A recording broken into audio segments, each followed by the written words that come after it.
குர்ஆன்ல சூரத்து நஹ்லில் இருக்குது. வதரபல்லாஹு மஸலன் கரியா, அல்லாஹ் ஒரு கிராமத்தை உதாரணத்துக்கு சொன்னான். அந்த கிராமம் எப்படி இருந்துச்சுன்னா பயப்படவே தேவையில்லை, சாந்தி சமாதானம் நிறைந்த ஒரு ஊர். கானத் ஆமினத்தம் முத்மஇன்னா, யாரும் இரவில வரையிலும் போகலும் தனிமையில போகலும் வரையிலும் மன நிம்மதியாக வீட்டிலையும் கடையிலையும் தொழில் செய்யும் இடத்திலையும் இருக்கலாம். அப்படி இருந்துச்சு. அந்த ஊருக்கு ரிஸ்க், சுப்ஹானல்லாஹ், ரிஸ்குடைய கதவுகளை ஊரோட 4 வழிகளாலையும் அல்லாஹ் திறந்து வச்சிருந்தான். எல்லா வகையான சாப்பாடு, எல்லா வகையான தானியங்கள், எல்லா வகையான சாப்பாட்டு வகைகள், உலகத்தில எல்லா பகுதிகளில் இருந்தும் ரிஸ்க் வரக்கூடிய வகையில் ஒரு விசாலமான அழகான வசதி படைத்த ஊராக அந்த ஊர் இருந்துச்சு.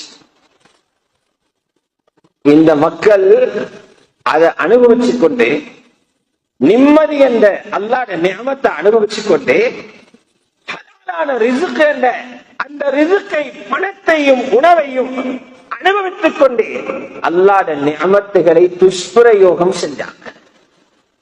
நிஅமத்துகளுக்கு நன்றி கெட்ட முறையில் நடந்தாங்க. நிஅமத்தை அல்லாஹ் வானம் என்று சொன்ன இடத்தில பாவிக்கிறது தான் அல்லாஹ்வுடைய கண்ணத்துக்கு அடிக்கிற மாதிரி. அது இந்த வார்த்தை சொல்லப்படாது, கண்ணத்துக்கு அடிக்கிறது. விளக்கத்துக்கு சொல்றேன்.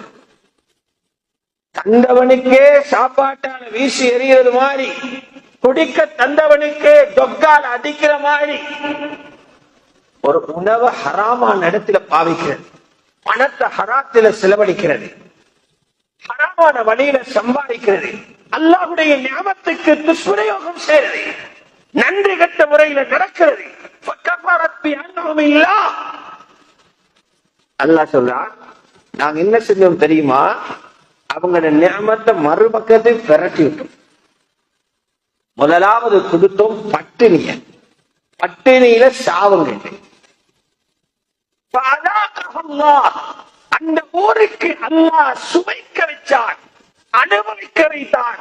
லிபாசல் ஜூஇ, பட்டினியின் ஆடையை, வல் ஹௌஃப், அச்சத்தின் ஆடையை, பட்டினியும் அச்சத்தையும் ஏற்படுத்தினான். அல்லாஹ் சொன்னான், இது அநியாயமாக நாங்க செய்யல, நீங்க கடந்த காலங்கள்ல செஞ்ச பாவங்களுக்கு உங்களுக்கு நாங்க தரக்கூடிய கூலிதான் இது.